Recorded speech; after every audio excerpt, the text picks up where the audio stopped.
నమస్తే ఓర్గరు 9 నేషన్ టీవీకి స్వాగతం. సూక్ష్మ చిన్న మధ్య తరహా పరిశ్రమలను సృష్టించేందుకు ఎంఎస్ఎంఈ పాలసీ తీసుకొచ్చామని తెలిపారు సీఎం రేవంత్ రెడ్డి. హైదరాబాద్ శిల్పకళ వేదికలో ఎంఎస్ఎంఈ పాలసీ రిలీజ్ చేశారు సీఎం రేవంత్ రెడ్డి. అనంతరం ఆయన మాట్లాడుతూ వ్యాపార విస్తరణ మరింత సరళీకృతం చేసేందుకు ఈ పాలసీని అమలు చేయనట్లుగా తెలిపారు. పాలసీ లేకుంటే ఏ ప్రభుత్వం నడవదని, చిన్న సూక్ష్మ మధ్య తరహా పరిశ్రమలను సృష్టించేందుకు ఈ పాలసీని తీసుకొచ్చామని తెలిపారు. పారిశ్రామిక విధానాలను ప్రజా ప్రయోజనకరంగా ఉంచేందుకు మార్పులు తీసుకొచ్చింది కాంగ్రెస్ ప్రభుత్వమని అన్నారు. నరసింహారావు హయాంలో ఈ తీసుకొచ్చిన పారిశ్రామిక విధానంలో మార్పులే నేడు మనకు దిక్సూచి అయ్యాయని తెలిపారు.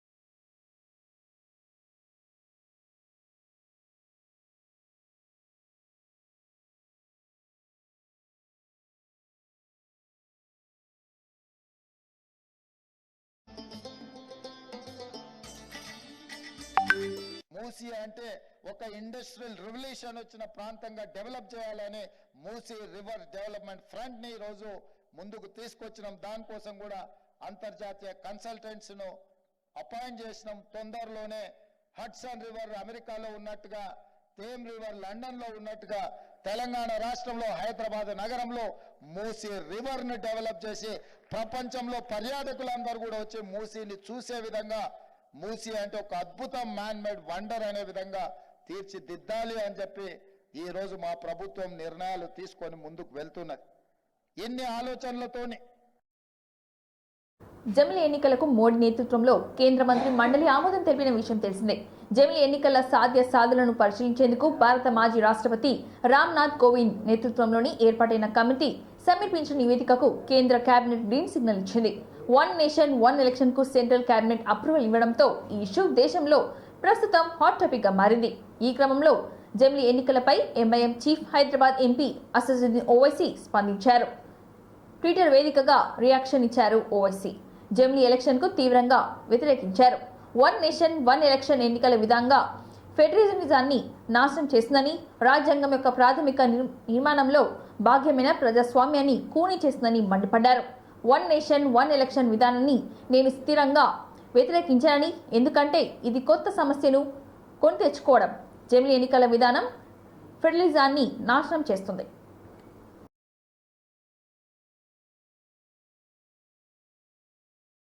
ये करने की क्यों जरूरत पड़ रही है आपको? सरकार ये बोलती है कि आपके पॉलिसी पैरालिसिस होता है, कॉस्ट एक्सचेकर को खर्चा होता है. पहले तो यह है कि मॉडल कोड ऑफ कंडक्ट किसी पॉलिसी मेकिंग को जो डेवलपमेंटल है और रूटीन इन नेचर है उसको रोकता नहीं है, नंबर वन. दूसरी बात यह है कि इलेक्ट्रल डेमोक्रेसी एक पिलर है हमारे भारत के पूरे कॉन्स्टिट्यूशन का. अब ये वीक कंसिडरेशंस पर अगर सरकार, मोदी सरकार ये कह रही है कि हमको एक पूरे इलेक्शन एक साथ करा देंगे, एडमिनिस्ट्रेटिव कन्वीनियंस, इकोनॉमिक वायबिलिटी, तो अगर कॉन्स्टिट्यूशनल रिक्वायरमेंट्स अगर फाइनेंशियल और एडमिनिस्ट्रेटिव कंसिडरेशंस पे होगा तो ये तो अलग कॉन्सिक्वेंसेस होंगे, इसके एब्सर्ड कॉन्सिक्वेंसेस होंगे. तो फिर अगर आप ये बोलेंगे भाई सिविल सर्विस काम नहीं कर रहा है, पुलिस काम नहीं कर रही है, निकाल दो. जुडिशरी में बहुत से केसेस पेंडिंग है, जुडिशरी को बंद कर दो.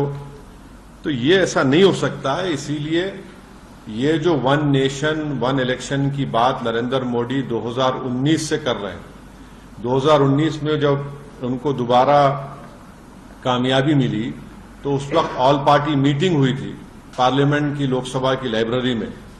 उसमें तमाम पार्लियामेंट में जितने एमपीज थे, लोकसभा राज्यसभा, उनके पार्टी के लीडर्स को बुलाया गया. उस मीटिंग में मुझे अच्छी तरह याद है कि मेरी पार्टी और लेट हमारे जो सीपीएम के लीडर सीताराम येचुरी, हमने इसकी मुखालिफत की थी.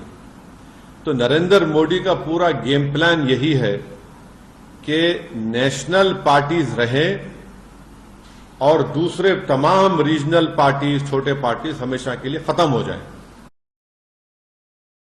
బీజేపీ నేతలపై TPCC chief MLC Mahesh Kumar Goud fire అయ్యారు.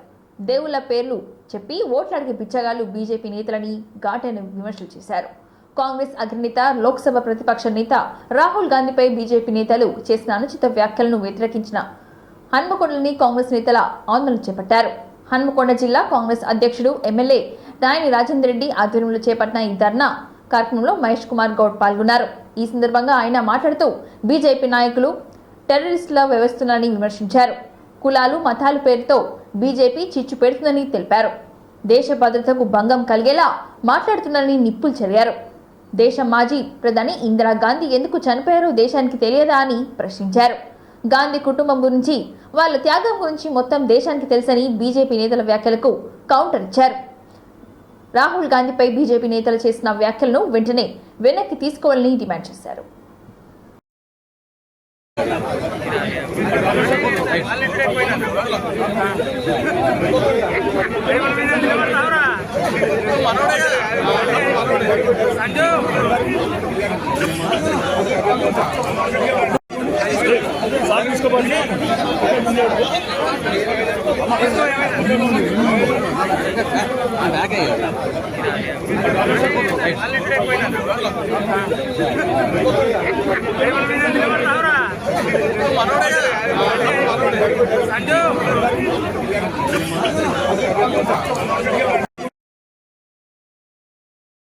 కొత్త రేషన్ హెల్త్ కార్డుల కోసం జారీ అయిన ఏర్పాటు మంత్రివర్గ ఉపసంఘం సమావేశంలో ఇవాళ సెక్రటరియట్లో జరిగింది. సమావేశంలో మంత్రులు ఉత్తమ్ కుమార్ రెడ్డి, పొంగులేటి శ్రీనివాస్ రెడ్డి పాల్గొన్నారు. రేషన్ కార్డు, హెల్త్ కార్డులకు అర్హులకు విధి విధానాలపై చర్చించారు. వార్షిక ఆదాయం పరిమితిపై ప్రధానంగా చర్చ జరిగింది.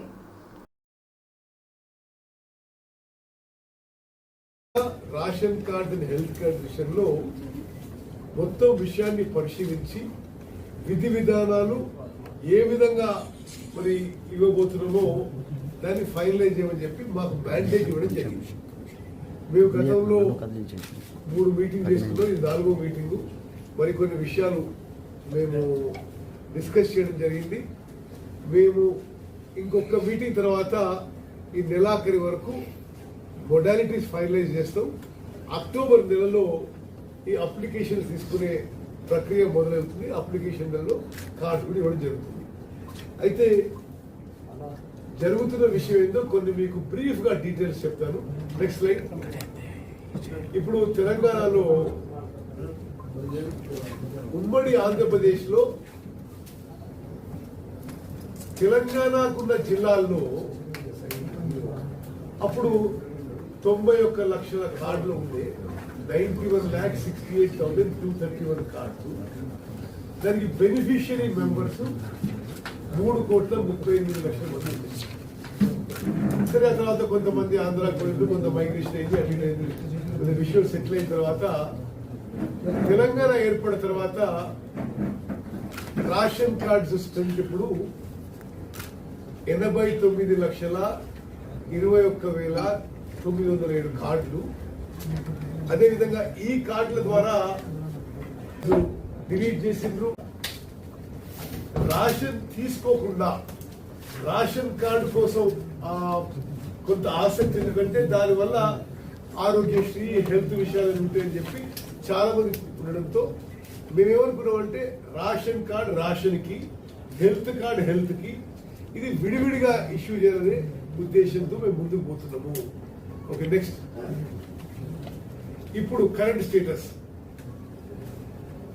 89 చెప్పాలంటే central government food security act కింద ఉన్న వాళ్ళకి ఆ 54,45,000 కార్డులకి అందరికీ 6 కిలోల బియ్యం ఉచితంగా ఇవ్వబడుతుంది.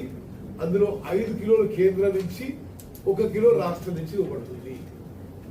ఈ 35,51,000 కార్డులకి మొత్తం 6 లక్షలు. మరి రేషన్ కార్డుకి ఎలిజిబిలిటీ 1,50,000. దీన్ని ఏ విధంగా మరి ఇదే కొనసాగించాలన్నా, మరి దీన్ని పెంచాలి. వాళ్ళకి కేంద్రం నుంచి ఇది అంత్యోదయ కనుక్కుందాం, వాళ్ళు ఎట్లా ఇస్తున్న రేషన్ కార్డు అని. ప్రాంతంలో ఏ రాష్ట్రంలో ఏ విధంగా ఉంది, మనమేం చేయాలి అనే విషయాన్ని ఈ కేబినెట్ సబ్ కమిటీ, దీనికి convener civil supplies commissioner Chauhan garu, వారు ఇతర రాష్ట్రాల్లో కూడా పరిస్థితి అధ్యయనం చేస్తారు.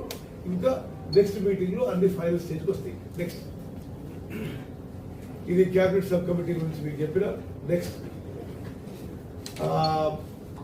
సరే, ఇది మాతో సహా మరి హెల్త్ సెక్రటరీ ఈరోజు రాలేదు, వారు కూడా ఈ కమిటీలో మెంబర్. నెక్స్ట్ సరే, ఇప్పుడు మేము రాష్ట్రంలో ఉన్న అన్ని పార్టీల Malkajgiri MLA, Peddapalli MP, Hyderabad MP, Yellareddy MLA, MLC deputy chairman, council party official కూడా దానికి పూర్తి ప్రక్రియ అన్ని విధాలు కన్సల్టేషన్ ప్రాసెస్, ఫైనలైజేషన్ అంతా కూడా ఈ నెలాఖరు వరకు చేయబోతున్నాము. దాని భాగంగానే ఈ రోజు కూడా మీటింగ్ చేసుకుని విధి విధానాలు, ఇప్పుడున్న పరిస్థితులు ఏ విధంగా ముందుకు పోవాలని చెప్పి ఈ రోజు కూడా చర్చించడం జరిగింది. రాష్ట్రంలో మహిళలకు ఎన్డీఏ ప్రభుత్వం శుభవార్త చెప్పింది. సూపర్ 6 లో భాగంగా ప్రకటించిన ఉచిత గ్యాస్ సిలిండర్లు పంపిణీ పథకాన్ని దివాళీ పండుగ సందర్భంగా అమలు చేయాలని సీఎం చంద్రబాబు నాయుడు నిర్ణయించారు. ఇదే విషయాన్ని ఎన్డీఏ శాసనసభ పక్ష సమావేశంలో సీఎం చంద్రబాబు స్పష్టం చేశారు. మహాశక్తి పథకం కింద పేదలకు ఉచితంగా 3 వంట గ్యాస్ సిలిండర్లు ఇస్తామని చంద్రబాబు ఎన్నికల మేనిఫెస్టోలో ప్రకటించిన విషయం తెలిసిందే. ఈ పథకం ద్వారా తెల్ల రేషన్ కార్డు ఉన్న లబ్ధిదారులకు ప్రతి ఇంటికి 3 గ్యాస్ సిలిండర్లు ఉచితంగా ప్రభుత్వం అందించనుంది. ఈరోజు మనం ఇది మంచి ప్రభుత్వం అనే పేరుతో క్యాంపెయిన్ స్టార్ట్ చేస్తున్నాం. అటు కేంద్రంలో కానీ ఇటు రాష్ట్రంలో కానీ ప్రజాప్రభుత్వాలు ఉన్నాయి, ప్రజల కోసమే పనిచేస్తున్నాయి, ఒక గుడ్ గవర్నెన్స్ ఇస్తున్న దాన్ని టైటిల్ పెట్టి దీన్ని కూడా కొంచెం మేము మాడిఫై చేస్తాం. యాడ్ 7ని కూడా 2 ప్రభుత్వాలు చేసిన పనుల్ని మన ప్రజల్లోకి తీసుకెళ్దాం. ఇది కూడా మీరు గుర్తుపెట్టుకొని ముందుకు తీసుకుపోవాలి.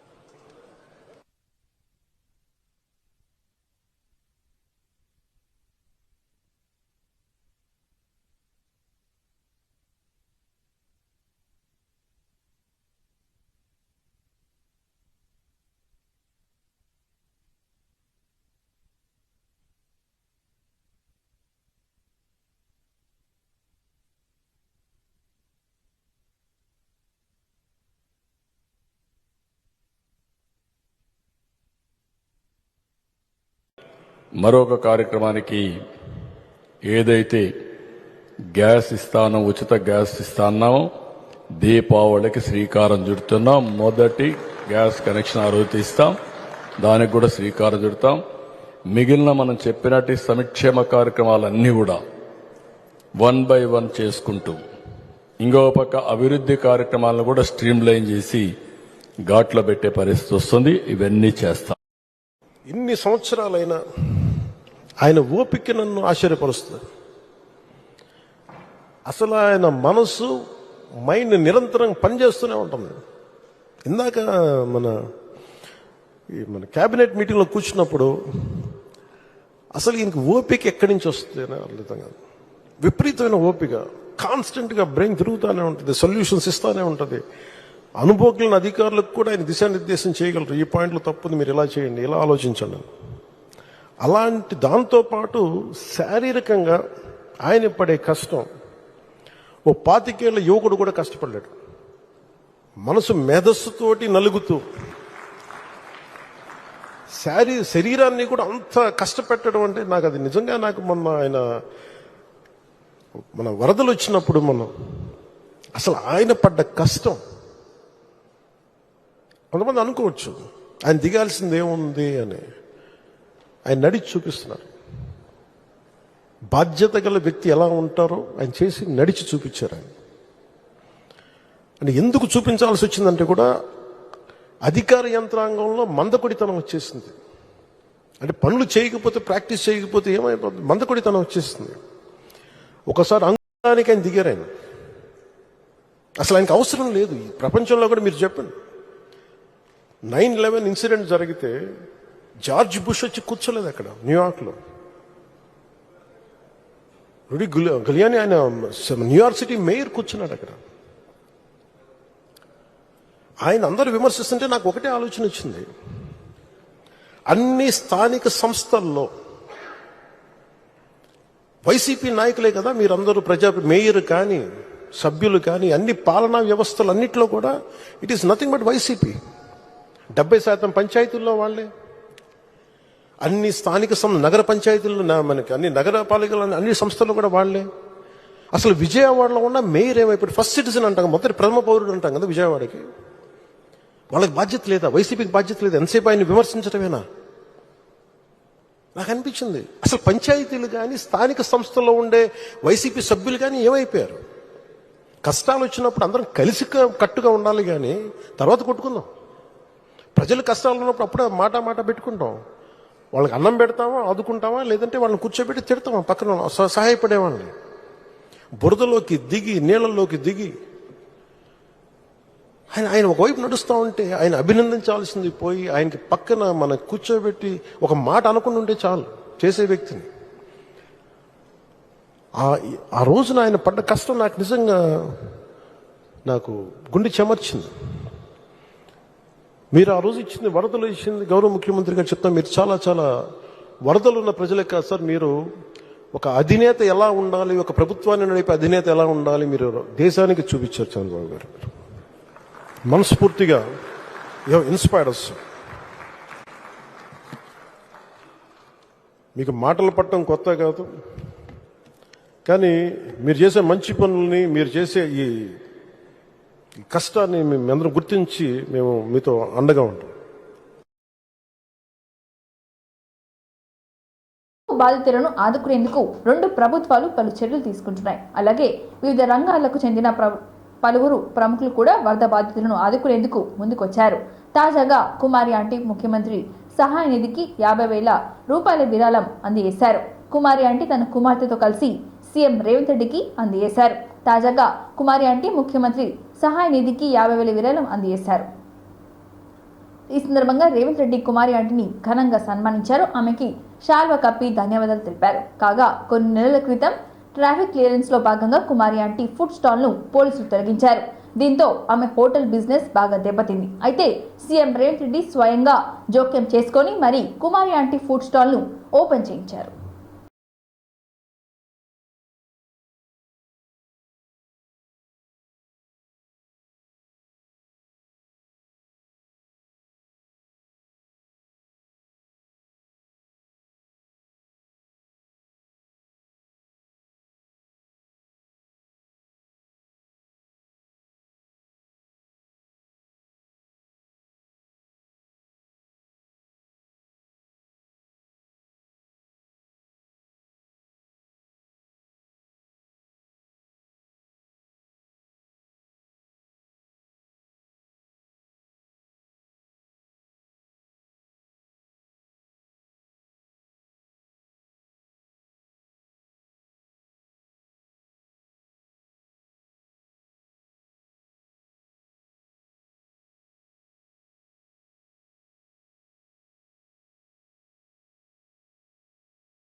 కాంగ్రెస్ వర్సెస్ బీఆర్ఎస్ మాటల తూటలు ఎలా పేల్తాయో మనం ప్రత్యేకంగా చెప్పవలసిన పని లేదు. వార్ 1 సైడ్ కాదు 2 సైడ్ అనేలా ఉంటాయి. ఇక ముఖ్యమంత్రి రేవంత్ రెడ్డి భారత రాష్ట్ర సమితి వర్కింగ్ ప్రెసిడెంట్ సవాలు ఎలా ఉంటాయో ఇక చెప్పవలసిన పనే ఉండదు.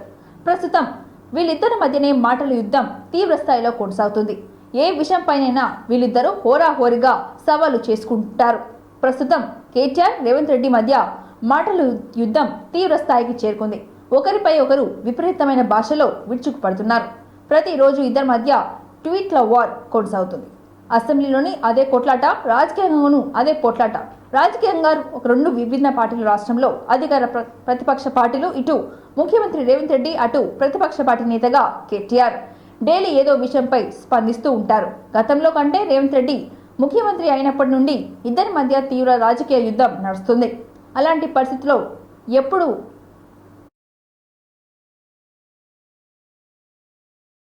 సమావేశంలో అనుకున్నది ఏంటి అంటే భారత రాష్ట్ర సమితి తరపున పెద్దలు తెలంగాణ తొలి ముఖ్యమంత్రి కేసీఆర్ గారి ఆదేశం మేరకు మేము కాంగ్రెస్ ప్రభుత్వాన్ని డిమాండ్ చేస్తా ఉన్నాం. మీరు ఖచ్చితంగా కామారెడ్డిలో ఇచ్చిన బీసీ డిక్లరేషన్లోని ప్రతి హామీని అమలు చేసేదాకా తప్పకుండా ప్రధాన ప్రతిపక్షంగా మీ వెంటబడతాం. రాష్ట్రంలోని బలహీన వర్గాల పక్షాన మిమ్మల్ని అడుగడుగున నిలదీస్తూనే ఉంటామనే మాట నేను విజ్ఞప్తి చేస్తా ఉన్నా. ఇందులో ప్రధానమైనది ఇవాళ రాజ్యాధికారంలో ముఖ్యంగా స్థానిక సంస్థల్లో వాటా పెంచుతామని చెప్పిన మాట, 42% రిజర్వేషన్లు అమలు చేస్తామనే మాట ఏదైతే కాంగ్రెస్ పార్టీ చెప్పిందో, కాంగ్రెస్ పార్టీని మేము ఈరోజు డిమాండ్ చేసేది ఏమంటే సమగ్ర కులగణన వెంటనే స్టార్ట్ చేయండి. మాటలకే పరిమితం కాకండి. సమగ్ర కులగణన వెంటనే ప్రారంభించి మరి 42% రిజర్వేషన్ల అమలును కూడా చట్టబద్దం చేయాలని నవంబర్ 10 లోపల ఈ ప్రక్రియ పూర్తి చేయాలని చెప్పి మేము డిమాండ్ చేస్తా ఉన్నాం. ఎందుకంటే మాట ఇచ్చి సరిగ్గా నవంబర్ 10కి సంవత్సరం నిండుతుంది కాబట్టి నవంబర్ 10 లోపల ఈ కార్యక్రమాన్ని పూర్తి చేయాలని, ఒకవేళ బలహీన వర్గాల బిడ్డల తరపున భారత రాష్ట్ర సమితి మరి పెద్దలు కేసీఆర్ గారితో కూర్చొని మేమందరం కూడా చర్చించి తప్పకుండా ఏ రకంగా ముందుకు పోవాలి, మరి కాంగ్రెస్ కనుక మాట తప్పితే అనే విషయాన్ని కూడా ఆలోచించి ప్రకటిస్తామని చెప్పి కూడా తెలియజేస్తా ఉన్నాం. దాంతోపాటు కాంగ్రెస్ పార్టీ ఆనాడు ఇచ్చిన మాట 1,00,000 కోట్ల బడ్జెట్ పెడతాం బీసీలకు అని చెప్పిన మాట మొదటి సంవత్సరంలో తప్పారు. కేవలం 8,000 కోట్లకు మాత్రమే పరిమితమైనారు. మేము ఈరోజు డిమాండ్ చేస్తా ఉన్నాం, మరి రాబోయే ఫిబ్రవరి మార్చిలో పెట్టే బడ్జెట్లో 25 నుంచి 30 వేలకు తగ్గకుండా బలహీన వర్గాలకు బడ్జెట్ పెట్టాలి. బీసీ సబ్ ప్లాన్ కూడా మీరే మాటిచ్చారు. ఎట్లా అయితే ఎస్సీ సబ్ ప్లాన్ ఉన్నదో అట్లాగే బీసీ సబ్ ప్లాన్ కూడా పెడతామన్నారు. తప్పకుండా బీసీ సబ్ ప్లాన్ కూడా పెట్టాలి. అవసరమైతే అక్టోబర్ నవంబర్ సెషన్లో పెట్టాలి, లేదంటే వచ్చే బడ్జెట్ సెషన్లో పెట్టి 25 నుంచి 30 వేల కోట్లకు బడ్జెట్ తగ్గకుండా పెట్టాలని చెప్పి కూడా మేము డిమాండ్ చేస్తా ఉన్నాం. ఇంతటితో ఈ వార్తలు సమాప్తం. మరిన్ని వార్తలతో మళ్ళీ కలుద్దాం. చూస్తూనే ఉండండి ఓర్గల్లు 9 నేషన్ టీవీ.